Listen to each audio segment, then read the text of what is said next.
We're here at the Ibeno Beach to do a massive cleanup. This is the longest coastline in West Africa, and my team and I, together with the youth of Ibeno, have come to put up an activity. We are cleaning up the coastline. We're starting from the jetty, and then we'll go to the front part of the beach to also clean up the beach.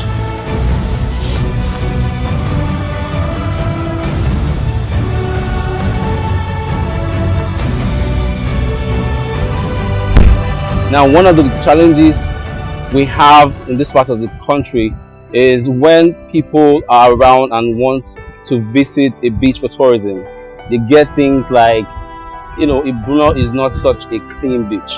And we think it's high time we make a change. We think it's high time we change that narrative.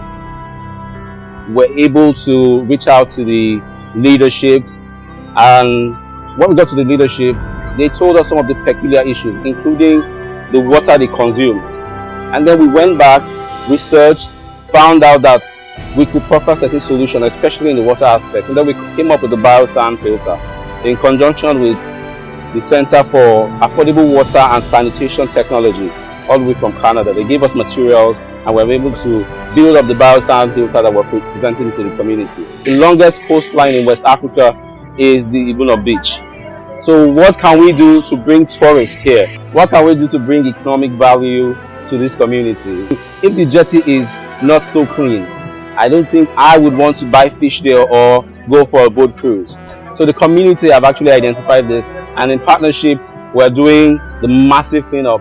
Go around, you see volunteers everywhere, people from all over the country, people from all walks of life, putting all their works aside and getting down and dirty. Our aim is to sensitize people on the need to have a hygienic and clean environment.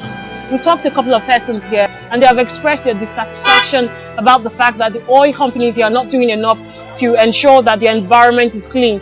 But while we were cleaning, we told them it's not just the oil companies. You have a role to play. Do not throw trash. Do not litter. Because you're the ones living here, they're not living here. So it's you who are in the risk of diseases, and you know what it is when you have diseases. You have to spend extra money.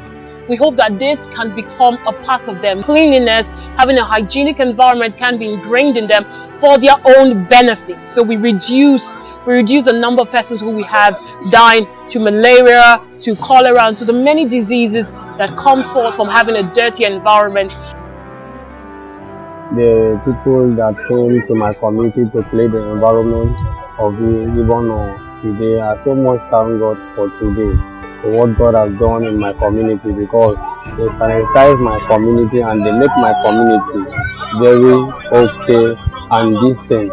So I so much thank God. This has not been happening before in my community, but in my redeem, this happened. I said, let glory be unto God. I would love to say I'm really grateful to everyone who has come out. You guys made it happen. Thank you so much. We keep doing the work, right? Man, I'm dirty. I want to urge you to stand up for what is right. Sometimes it's about us, but sometimes we have to think about other people that are going through situations that are a little bit worse than we are. So this Ibeno Beach exercise is one of the exercises we have done over 7 years. And I'm hoping that with this, we'll be able to open up conversations with the government, with organizations, with corporate individuals, and then we can get them to begin to look at all the challenges that are facing this community and communities with similar situations.